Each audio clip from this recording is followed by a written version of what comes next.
বৃদ্ধ মানুষগুলো মা বাবাগুলো সেরকম করে থাকে ওই মানুষগুলো আমি যেই উপার্জন করি সেই উপার্জনের টাকা দিয়ে আমি রান্না করে ওই রাস্তায় প্রত্যেক দিন মানুষজন বাসা তাপ জয়নগর স্টেশন মানুষগুলো করে থাকে আমি আর দুজনের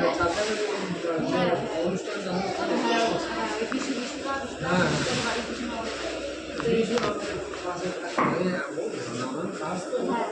ওই ওনাদের বাড়ির পিছনে এবারে আমি ওই কাজটা করি যেহেতু ম্যামকে আমি বলেছিলাম যে ম্যাম আমি এরকম কাজ করি ম্যামেরও খুব ইচ্ছা ছিল যে তাহলে এই কাজটা করতে আমার বেশ ভালোই লেগেছে যে আমার এমনি স্বপ্ন ছিল এইরকম কিছু একটা তার মানে সাধারণ মানুষের পাশে আমি দাঁড়াতে পারলে আমার ভালো লাগবে। তো ওকে তখন আমি বললাম যে এখানে কোথাও অনাথ আশ্রম আছে আমি দেখো না গো আমি আগে অনাথ আশ্রমে দেখি হ্যাঁ সেই জন্য তারপরে জিজ্ঞাসা করলাম আমি দেখবো আমি অনাথ আশ্রম আমি আগে বাচ্চাদেরকে দেখবো দিয়ে তারপর ও বললো তুমি খোঁজ খবর রাখো। হ্যাঁ ওটা জানি অনাথ বাচ্চাদের